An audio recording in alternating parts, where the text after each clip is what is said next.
با درود به بینندگان گرامی، برنامه سرخط رویدادهاست. منظور شما از استودیوی مرکزی رادیو آزادی. در دقیقه بعدی از آن خواهیم گفت که ورود 15,000 مهاجر تاجیکستانی به روسیه منع بوده است.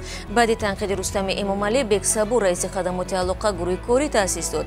حکومت طالبان از تاجیکستان و قرقیزستان خواست مشکلشان را از روی گفتگو حل کنند.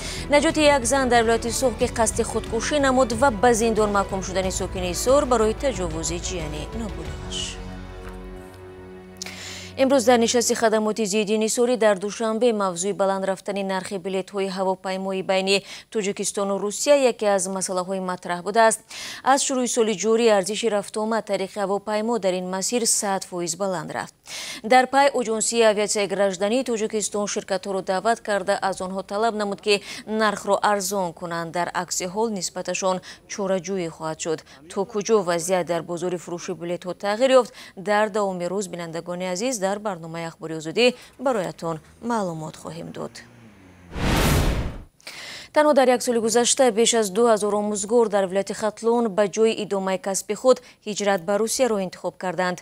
به گفته علمزاده اشورعلی، سرداری ریاست معارف ولایت، آموزگاران مهاجر شده از ناحیه‌های خراسان، بختر، جامی، جیهون، یاوان، کوشانیان، بلخی، قبادیان و ووسه میباشند.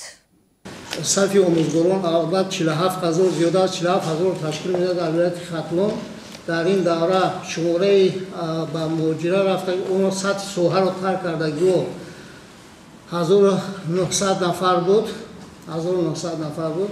در برابر این 1957 نفر دیگر از دانشگاه ها وارد یعنی مسائل تومتبه گشتند.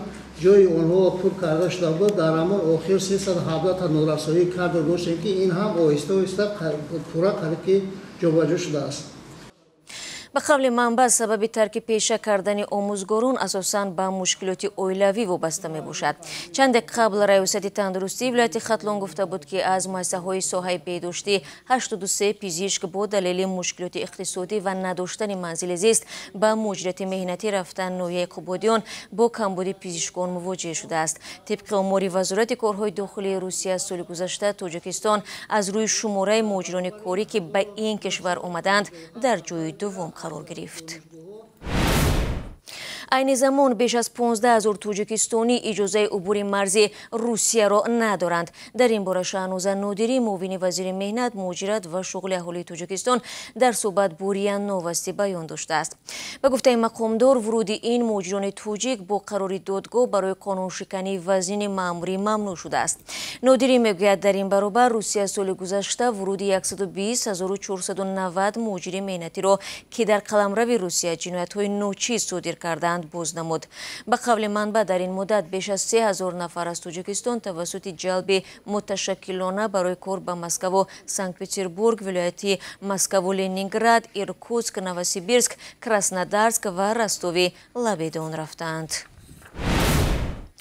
خدمات علاقه تاجیکستان میگوید برای بازبینی صفت اینترنت با دستور این نهاد بکسابور گروه کاری تأسیس یافته است که به آن کارمندان خدمات و شرکت‌های موبیلی شامل شدند. این اقدام بعد آن روی دست گرفته شده است که اخیراً رستم امامعلی شهردار دوشنبه از صفت پست اینترنت و علاقه موبیلی انتقاد کرد. ایلام جان عطایف، معاون رهبر خدمات علاقه، دیروز در نشست خبری گفت گروه ویژه کاری 2 ماه وقت دارد تا این کمبودی را برطرف کند. عطایف صفت پست اینترنت را به بنیاد بیناهای بلندوشانه و کمبودی نیروی برق مربوط دانست. اما او تاکید نمود که سرعت اینترنت در 3 سال افزایش یافته از 20 گیگابیت در یک ثانیه به 70 گیگابیت رسانیده شده است. این هم در حالی است که بر پایه رده‌بندی سپید تست گلوبال ایندکس سرعت اینترنت در تاجیکستان به فرق از سال گذشته سست‌تر شده است. طبق حساب‌های رسمی فعلا در کشور 4.2 میلیون نفر از اینترنت استفاده می‌کنند.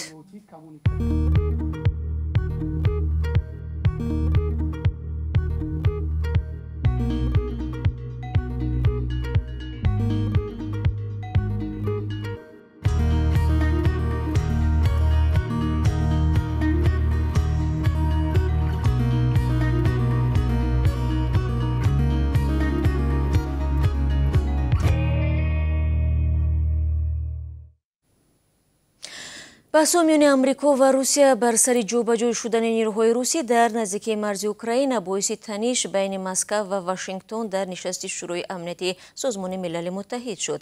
Дар ин нишаст ки рӯзи 31 январ баргузор гардид, ҷонибҳо якдигарро ба иқдомҳои таҳрикомез айбдор карданд.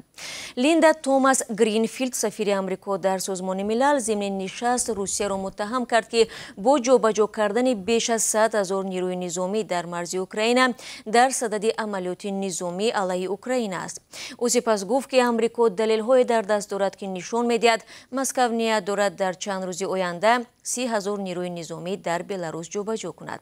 Аз тарафи дигар Василий Небензия, сафири Русия дар созмони милал, таъкид кард ҳеҷ далеле вуҷуд надорад ки нишон диҳад Русия барномаи ҳамла ба Украинаро дорад.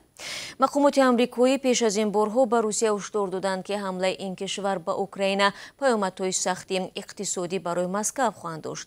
Русия ҳамеша гуфтааст ки қасди ҳамла ба Украинаро надорад.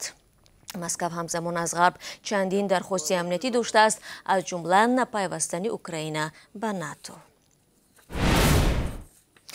вазорати корҳои хориҷии ҳукумати Толибон аз талафоти бархоста аз даргирии миёни Тоҷикистону Қирғизистон ибрози таассуф карда, аз ҷонибҳо хостааст ки мушкилоти худро аз тариқи гуфтугӯ ҳал кунанд. Дар ин баёнияи вазорати корҳои хориҷии ҳукумати Толибон ки рӯзи 31 январ дар сомонаи расмии ин ниҳод нашр шуд, аз ҷумла омадааст Имороти Исломии Афғонистон робитаҳои дӯстона миёни тамоми кишварҳои минтақаро вобаста ба сулҳ, субот ва рифоҳи иқтисодии тамоми ҳавзаҳо медорад.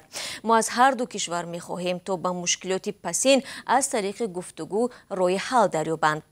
рӯзи 27 январ дар марзи Тоҷикистону Қирғизистон боз як низои мусаллаҳона сар зад ки дар натиҷа 2 шаҳрванди Тоҷикистон куштаву беш аз 20 нафар аз ҳар ду ҷониб маҷрӯҳ шуданд. бори дуввум аст ки Толибон, ки худ даргири ҷангҳои хунин дар кишвараш аст, дар робита ба танишҳои марзӣ миёни Тоҷикистон ва Қирғизистон изҳори назар мекунад.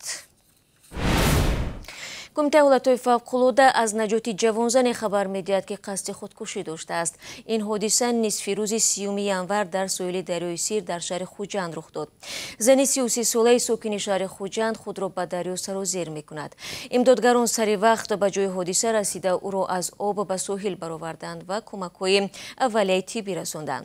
мақомоти ҳифзи ҳуқуқ талош доранд сабабҳои кӯшиши худкушӣ ин занро маълум кунанд. тибқи омори Кумитаи занон ва оилаи Тоҷикистон дар соли 2020 дар Тоҷикистон беш аз 600 нафар қасди худкушӣ карданд ки дар аксар маврид он боиси марг шуд. маъмулан дар фасли баҳору тобистон ҳолатҳои зиёди худкушӣ дар шимоли Тоҷикистон ҷой дорад ки умдатан ба сурати ба дарёи Сир андохтани ҷавонзанҳо рабт мегирад, аммо бо фарорасии фасли тирамо хабарҳои қасди худкушӣ дар манотиқи ҷануби кишвар афзоиш меёбад. ба эътиқоди равоншиносони тоҷик, бештари аз ҳолатҳои қасди худкушӣ дар Тоҷикистон ба далели муноқишаҳои оилавӣ ва баҳсҳои пулӣ сурат мегиранд.